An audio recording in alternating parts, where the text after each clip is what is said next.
Welcome to इरेप्टी reviews. उम्मीद है आप सब लोग खैरियत से होंगे। भाई साहब, आज हम लोग बात करने वाले हैं ऋतिक रोशन की मच एंटिसिपेटेड मूवी क्रिश 4 के बारे में। भाई, इस मूवी की पूरी कास्ट रिवील हो चुकी है, कौन कौन इस मूवी में होने वाला है। इसके अलावा इस मूवी के अंदर विलन का रोल कौन प्ले करेगा। इसके अलावा यश स्टूडियो के अंदर इसके स्क्रिप्ट के अंदर कुछ चेंजेस किए जा रहे हैं, तो वन बाय वन सारी अपडेट आपके साथ शेयर करता हूं। लेकिन उससे पहले क्रिश फ्रेंचाइज के फैंस चैनल को लाइक सब्सक्राइब करना। चलते हैं अपडेट की तरफ। सबसे पहले मैं आप लोगों को इसकी कास्ट बताता चलूं।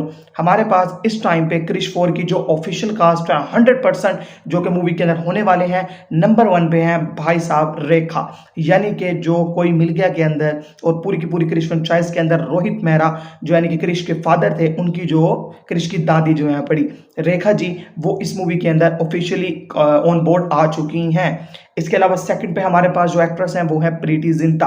हाँ जी, प्रीति जिंटा इस मूवी के अंदर जो कि रोहित मेहरा की बीवी और क्रिश की वो थी यार, रोहित मेहरा की बीवी और क्रिश की माँ, वो हमारे पास है कहते हैं इस मूवी के अंदर ऑन बोर्ड आ चुकी हैं। इसके अलावा हमारे पास थर्ड में नोरा फतेह। हाँ जी, क्रिश ने नोरा फतेह को इस मूवी के अंदर कास्ट किया है। उनका रोल सेम एज होने वाला है जैसे कि कंगना रनावत का रोल था क्रिश 3 में, जो कि उन्होंने प्ले किया था काया का रोल। सेम उसी तरह से नोरा फतेह का रोल होने वाला है, बोल्ड लुक के अंदर वो हमें देखने को मिलेंगी। इसके अलावा हमारे पास चौथे नंबर पे जो नाम सामने आ रहा है वो है विवेक ओबरॉय, यानी कि काल।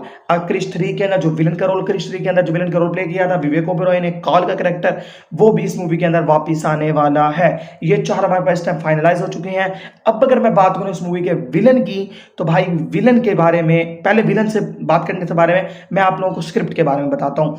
जो स्क्रिप्ट राकेश रोशन ने, ऋतिक रोशन के फादर ने लिखी थी क्रिश 4 की, जिसके ऊपर वो ऑलमोस्ट 7-8 साल से काम कर रहे थे, उस स्क्रिप्ट के मुतालिक इस मूवी के अंदर हम लोगों को जादू की दुनिया के इंट्रोडक्शन करवाया जाना था। यानी इस मूवी के अंदर एक ऐसा ट्विस्ट आता जिससे ऋतिक रोशन को जादू को वापस बुलाना पड़ता और उसके अंदर हमें जादू की दुनिया दिखाई जाती, एलियंस का जो वर्ल्ड है और वहां से जादू किस तरह आता, और ये सारी चीजें हमें इसके अंदर दिखाई जाती। और राकेश रोशन ने अपने एक इंटरव्यू में भी बताया था कि इस मूवी के पहले 15 मिनट्स आप लोगों को इतने यानी कि मैजिकल है पड़े, भाई मैजिकल वर्ड से समझ जाओ कि हमें वो वर्ल्ड इन्होंने दिखानी थी। लेकिन अब कहानी में ट्विस्ट आता है जब इन्होंने आदित्य चोपड़ा को स्क्रिप्ट दिखाई, तो आदित्य चोपड़ा ने उस स्क्रिप्ट को और ज्यादा बेहतरीन बनाने के लिए इसके अंदर जो विलन का रोल था भाई, उसके मुतालिक स्क्रिप्ट को थोड़ा सा चेंज किया। जो इस टाइम स्क्रिप्ट चेंज हुई है उसके अंदर अपडेट ये आई है कि इस मूवी के अंदर अब हम लोगों को टाइम ट्रैवल देखने को मिलेगा। भाई, जब तक राकेश रोशन ने जो स्क्रिप्ट लिखी थी उसके अंदर टाइम ट्रैवल का कंसेप्ट नहीं था। हाँ जी, मैं आप लोगों को फिर से अपडेट दे रहा हूं भाई, अपडेट यही थी कि राकेश रोशन जो स्क्रिप्ट लिखी थी उसके अंदर टाइम ट्रैवल का कंसेप्ट नहीं था। यानी राकेश रोशन जो चीज एक सिंपल तरीके से लेकर चल रहे थे या उन्होंने स्क्रिप्ट में लिखा था, आदित्य चोपड़ा ने उसको टाइम ट्रैवल से रिप्लेस कर दिया। और हमारे पास एक ऑफिशियल पिंक विला ने भी आर्टिकल छापा था जिसमें उन्होंने बताया था कि इसके अंदर हम लोगों को टाइम ट्रैवल देखने को मिलेगा। और भाई, जिस तरह से इन्होंने जो कास्ट अनाउंस की है, अगर ये इस कास्ट को वापस लेकर आ रहे हैं तो समझ लो टाइम ट्रैवल 100% है, क्योंकि टाइम ट्रैवल के बगैर ये इसको वापस लेकर आ ही नहीं सकते। अब हमारे पास जो स्क्रिप्ट है उसके अंदर कहानी इस तरह से है कि जैसे फिल्म स्टार्ट होगी हम लोगों को जादू की दुनिया दिखाई जाएगी, जो कि पहले बीच में आने वाली थी। तो उसके बाद हम लोगों को कुछ ना कुछ यानी कि सीन्स दिखाने मिलेंगे। जो भी होगा, इंटरवल के अंदर ऐसा ट्विस्ट आने वाला है जिससे ऋतिक रोशन के कैरेक्टर जो क्रिश है उसको टाइम ट्रैवल करना पड़ेगा, और वो टाइम ट्रैवल करके 3 जगहों पर जाएगा। सबसे पहले वो उस टाइम में पहुंचेगा जब जादू मिला था रोहित मेहरा को, उसके फादर को। नंबर 2 पे वो उस टाइम पे पहुंचेगा जब वो जंगल में रहता था और प्रियंका चोपड़ा का कैरेक्टर उसको मिला था। नंबर 3 पे वो उस टाइम पे जाएगा जब काल के कैरेक्टर के साथ उसकी लड़ाई हुई थी। अब यहीं पर एक मेन ट्विस्ट आता है प्रियंका चोपड़ा के कैरेक्टर को लेकर। जो मैंने आपको कास्ट बताई उसके अंदर एक नया नाम जुड़ गया है, प्रियंका चोपड़ा। हाँ जी, ओजी प्रियंका चोपड़ा क्रिश 4 के अंदर रिटर्न करने वाली हैं, लेकिन उनका जो सीन है वही है भाई विलन के साथ। आप सब लोग जानते हो कि जब क्रिश 3 एंड हुई थी तो उसके लास्ट में हमें एक सीन दिखाया गया कि प्रियंका चोपड़ा का, यानी जो क्रिश है उसका एक बेटा पैदा हुआ है और वो हॉस्पिटल में होते हैं और अचानक से कहते हैं कि बेटा कहाँ गया। इस तरह से आसमान की तरफ देखते हैं, कमरे में वो ऊपर उड़ रहा होता है।